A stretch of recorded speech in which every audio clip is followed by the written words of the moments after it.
अगर आप प्रोफेशनल तरीके से गोल्ड लोन लेना चाहते हैं तो आपके पास दो ऑप्शंस होते हैं। पहला तो बैंक, दूसरा नॉन बैंकिंग फाइनेंस कंपनी यानी कि NBFC। अब आप इन दोनों में से किसी से भी गोल्ड लोन ले सकते हैं। दोनों से लोन लेने की और चुकाने की प्रोसेस बिल्कुल सिमिलर है, लेकिन कुछ ज़रूरी अंतर भी हैं। आप बैंक के NBFC में से किसे चुनते हैं ये पूरी तरह से आपकी मर्ज़ी पर है, लेकिन कुछ फैक्टर्स का ध्यान ज़रूर रखना चाहिए।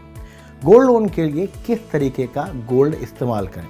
गोल्ड लोन के लिए सभी लेंडर्स गोल्ड ज्वेलरी की कोलैटरल के तौर पर खुशी खुशी ले लेते हैं, लेकिन ज्वेलरी की जगह गोल्ड कॉइन्स या बिस्किट हो तब भी क्या इतनी ही खुशी होगी? अब यहाँ लेंडर टू लेंडर पर बात आ जाती है। NBFCs सिर्फ गोल्ड ज्वेलरी पर ही लोन देते हैं।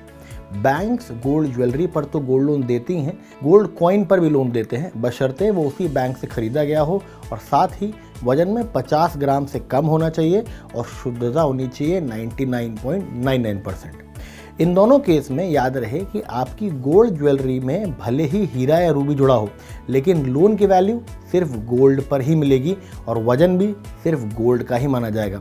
यानी आपकी गोल्ड ज्वेलरी भले ही 50 ग्राम की हो और उसके एक्चुअल वेट सिर्फ 20 ग्राम हो, तो आपको लोन अमाउंट सिर्फ 20 ग्राम गोल्ड पर ही तय होगा, ना कि पूरी ज्वेलरी पर जो कि 50 ग्राम की होगी। लोन अमाउंट, NBFCs आपको छोटे से छोटा गोल्ड लोन भी देते हैं, जैसे 1500 रुपये का भी गोल्ड लोन मिल जाएगा।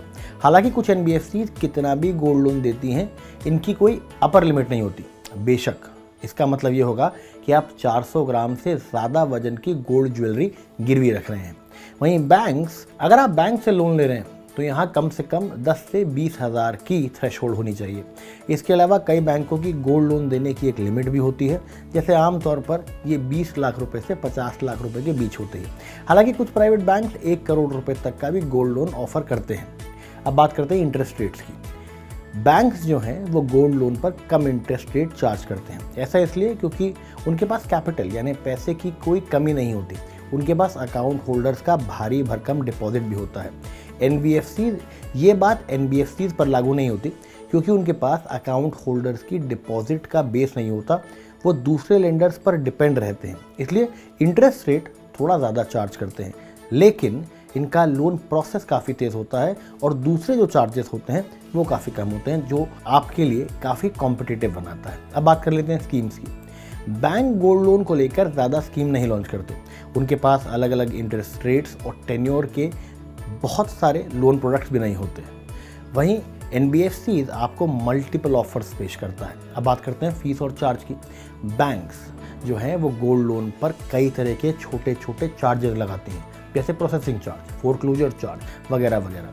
NBFCs वहाँ पर या तो कोई चार्ज नहीं लेते हैं और अगर लेते भी हैं तो वो बहुत नॉमिनल होता है।